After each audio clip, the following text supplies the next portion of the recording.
las puertas se fueron abriendo y venimos con los managers y nos presentamos y nos dieron la oportunidad de ponernos en lista de espera para estas casas de discapacitados.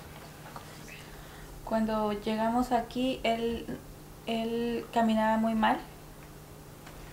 Le hicieron una operación cuando llegamos aquí a Poway.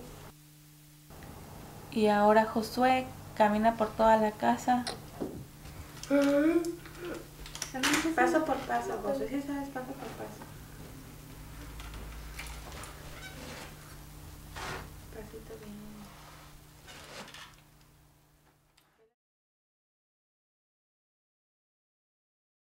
I was married, and then I was having problems with my husband. He left me with 3 kids to raise. Just to be honest, he left when my 15-year-old was 9 months old.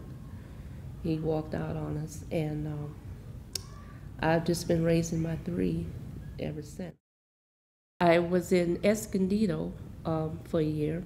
I lived in the North County housing area for displaced families.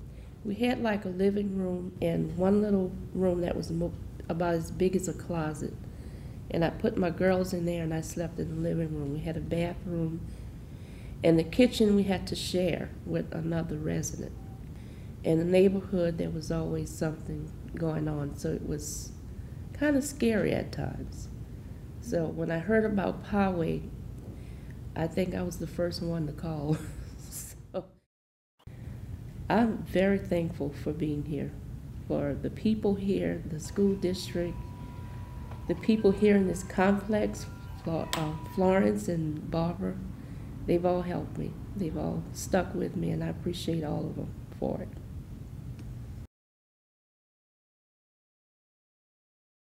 Adrian developed a serious illness, and that kind of set me back another year, because then I had to stay home with her and take care of her because she couldn't go back to school for a while.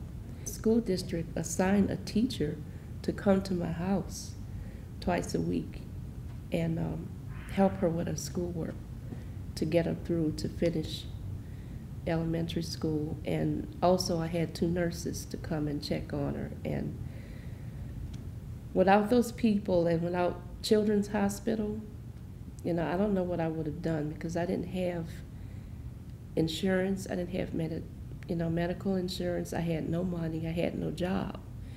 And they never asked one question. They took her in and they did what they had to do. The people here really work with you, and they're good with everybody here. And it's like a personal thing. They just know you. Had I not been in affordable housing, I probably would have been evicted, because there were times when I was not able to pay my rent on time. There were times when it took 2 months to come up with enough money to pay them. And, no one else wouldn't have helped me.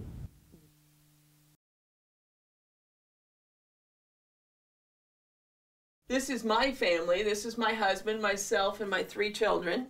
This was taken about a year prior to my husband's death. That is me and my husband on my wedding day. That's him and I. Their father died when my sons were just 14 and my daughter was 16. So getting them through their teenage years and getting them into an occupation where they can support themselves well, I think I did well. I moved into affordable housing because my husband was disabled, and I wasn't working because of his disability and because we had the 3 children.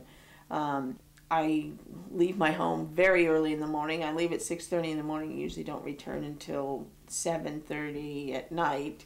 Even though at one point I was making some pretty good money, unfortunately I was laid off, and all of a sudden you have no income. And with projects like this, where they offer the affordable housing, and your income changes so drastically, I was still able to keep a roof over my head. There are people out there that, even though they're working, they may not be able to make the income that it requires to live in Southern California. I, for one, I consider myself one of the working poor. If you know my income, if it wasn't for this project, I can't afford to live here. I'd probably have to go move in with a family member because I couldn't afford housing otherwise, even though I'm working 2 jobs.